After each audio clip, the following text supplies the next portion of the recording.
Welcome back to Bud Our Caps. Today I will show you an action, mystery, sci-fi film from 2020, titled Boss Level. Spoilers ahead. Watch out and take care. Roy Pulver is a retired Delta Force soldier currently going through the 139 version of this very same day. He is stuck in a time loop that resets every time he dies, and he has gone through it so many times, he has already learned the day's pattern by heart. Every morning at 7 a.m., a man breaks into his apartment and tries to kill him and the woman he slept with. Then a helicopter with a gunman appears outside his window and shoots his apartment until it explodes. Roy knows exactly where and how to move to avoid all this, and jumps off the window to land on a truck filled with sand, which he had missed 22 times before he started to get it right. Then he hijacks a car and drives to escape to more assassins in a minivan. Roy does not know their names, so he calls them Pam and Esmeralda. These women chase him and shoot at him throughout the city, but Roy knows how to escape them as long as he does not get distracted and remembers to dodge the bus. Since this time he does not, the day resets and restarts again.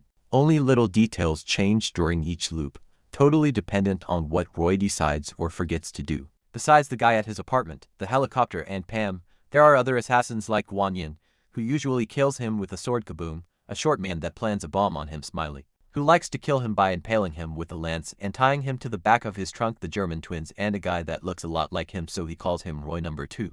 Sometimes he manages to kill some of them, but in the end, it does not matter. The others find him and kill him anyway. Roy thinks the one with the answers to explain what is going on is his ex-wife, but when he calls her office, the one to pick up the phone is her boss, Colonel Clive Venter, who tells him she has died in an accident. But Roy believes he has killed her. Sadly though, he never manages to live long enough to find out why.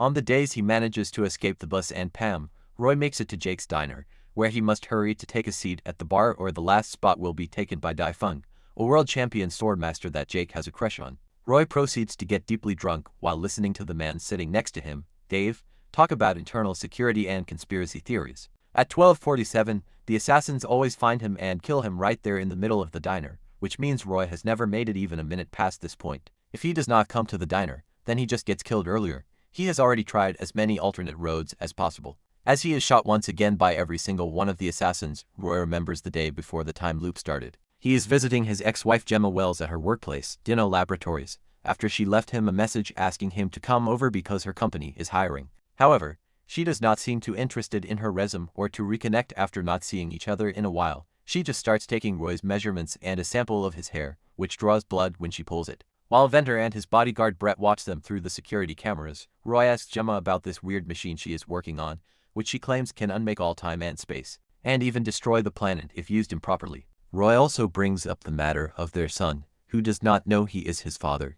He just thinks Roy's a family friend. Begging to be heard, Roy tells Gemma he can accept having lost her when he chose work over her, but he deserves a chance to be in his son's life. Their talk is suddenly interrupted by Brett, who reminds Gemma this is a restricted area, but Gemma says she has got a special agreement with Venter. When Roy tries to give him his resume, Brett says they are not hiring, which means Gemma lied, but she sends him away before he could say more. Before Roy leaves the building, Gemma tells him she has sent him a birthday present that is incredibly important for him to open and that he should remember Osiris. Meanwhile, Venter does not like the fact Roy has seen and learned things about his experiments, so he orders Brett to deal with him by hiring random assets instead of trained soldiers so nobody can track the assassins back to them. Then he asks Gemma to come to his office and scolds her for having broken security protocols by inviting Roy over. When night falls, Roy goes to a bar and picks up a woman called Alice, who works as a dental hygienist. She is just one more woman in a long line of conquests, and the bartender points out Roy will never be happy with these one-night stands because he never stops thinking about his ex-wife. While Alice is in the bathroom, he gets a call from Gemma,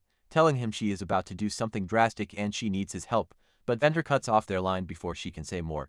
Roy could tell Gemma sounded upset, but he still chooses to go back to his place with Alice instead of trying to reach her again. While Roy and Alice have fun together, Gemma puts Roy's hair and blood in a tube that she inserts inside the machine she has been working on. Seeing this on the security cameras, Venter decides she has gone rogue and sends Brett after her. This was the last normal day Roy got to live before the loop started, but now that he has revisited his memory of his conversation with Gemma, he realizes he has never checked the birthday present she has sent her. So he finally opens the package and finds a book titled Izzet and Osiris with a note from Gemma on the back cover that says time waits for no man. He is so distracted by the book that he forgets about taking the right steps to avoid the assassins. He dies 2 more times before he manages to escape with the book thanks to finding a button on the car he always hijacks that he has never noticed before. After pressing it, the car starts going much faster, causing Roy to miss the exit that takes him to Jake's diner. Instead, he ends up at the underground Atlanta Mall, where he sits down to read the book Gemma left him. He does not understand what the story of Izzet and Osiris has to do with anything,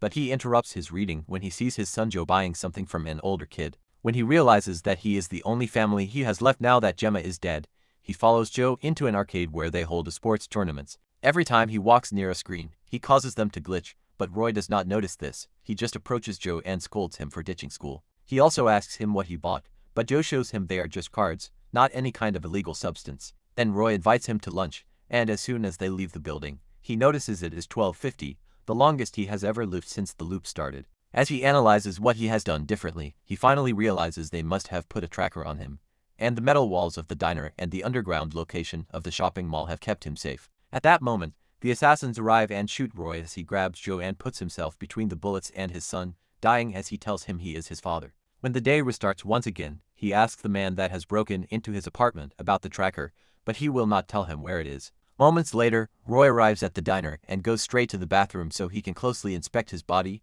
going as far as putting fingers up his own rear, but he still does not find the tracker. Remembering Dave knows all about this stuff, he asks him where he would hide a tracker, and Dave suggests the teeth. This brings back a memory to Roy. Alice, the dental hygienist, putting him to sleep on a dentist chair while Brett watches them.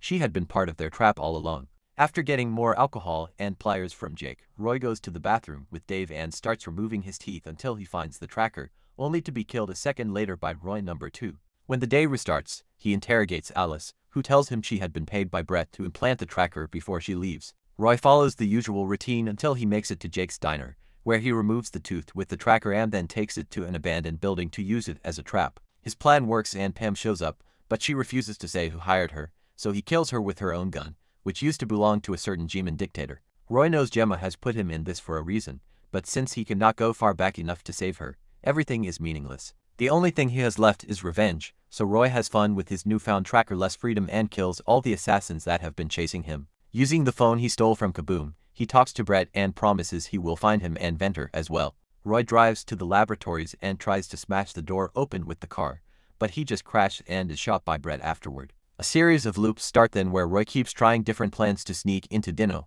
like sending his car with bombs and pretending to be Roy number 2. Stealing his does allow him to get inside, but once again, it takes him a few tries until he manages to learn all the tricks to avoid the guards and security cameras. When he finally manages to find a way to sneak some weapons with him, the guards are not a problem anymore, but his next obstacle is Guan Yin, whose sword fighting skills are too good for him to stop her with mere wallets. Sometimes, he does not die quickly enough from the sword wounds and Venter finds him, giving the same long, dense speech about his plans to reset history before killing him.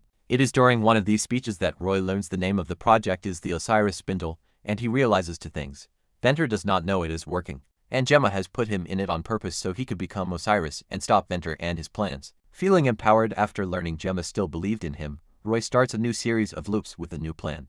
After going through the usual routine up to removing the tracker at the diner's bathroom, he approaches Dai Feng and asks her for sword lessons, and she accepts to teach him because she finds him intriguing. He trains with her through a good amount of loops until he is good enough to beat her, and after thanking her for her lessons, he sneaks into Dino again. This time, he fights against Guan Yin with a sword instead of guns and easily stops all her moves. After teasing her a bit by cutting off her ponytail, he stabs her with her own sword. Brett and Venter arrive then, but Brett dies quickly when Roy stabs him on the forehead with the sword. He and Venter begin to fistfight, and when Venter tries to grab a gun, Roy recovers his sword and nails Venter's hand to the floor, as he explains nobody should play God and rewrite history. The past should be left as it is so we can learn from it. Venter thinks those are big words coming from an absent father and implies Joe may be in danger, which enrages Roy. After killing Venter, he gets back in his car and rushes to the mall, where he finds out he is too late. His son is dead, and this probably has already happened many times during all the loops he has been through.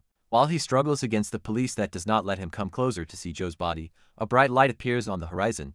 It is the end of the world, just like Gemma had warned him. Roy comes to the conclusion Gemma is dead because he left her and never called her back when she asked for his help, and now their son is involved in this too. If the world is going to end anyway, there is no point in doing anything, so Roy begins to spend the next few loops in an apathetic state, allowing the assassins to kill him over and over. One morning, however, the violence finally makes him snap out of it and he decides to take advantage of all the time he now has in his hands. He returns to the mall and picks up Joe to spend the day together, playing video games and having lunch.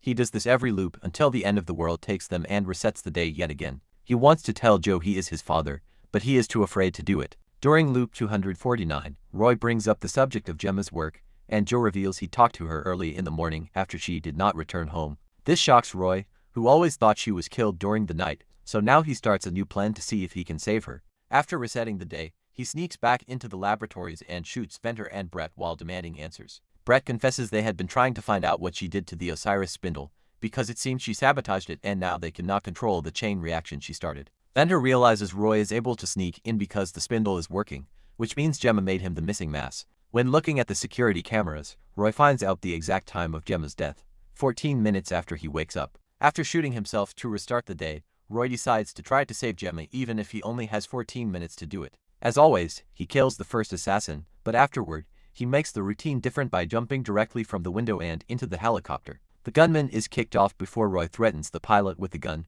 ordering him to take him to Dino as fast as possible. Once he arrives, he takes the gunman's machine gun with him as he sneaks inside the building and uses it to kill all the assassins that are waiting together outside the door. From the pile of bodies, he takes a gun and Guan Yin's sword, and he shoots every guard on his way until he makes it to Gemma's laboratory, where she is being attacked by Brett. Roy does not hesitate to kill both him and Venter in seconds before reuniting with Gemma, who asks him how many tries it took him to get her. He lies and says it was only one, but Gemma sees the truth when he begins telling her all the things he has learned about Joe after promising her he is safe and no assassins are going after their kid. Gemma explains that there is no stopping the spindle, only restarting it. She made the missing mass inside the machine match Roy's DNA specifically, so if he enters the spindle, the day should reset for the last time and time would go back to normal. But she is not 100% sure of that. All this is just a theory since this is the first time she managed to make the machine work and it was all done in a hurry to stop Venter. If time resumes and Roy dies, he will be gone for real, but he thinks he has learned enough information to save both Gemma and Joe without much trouble.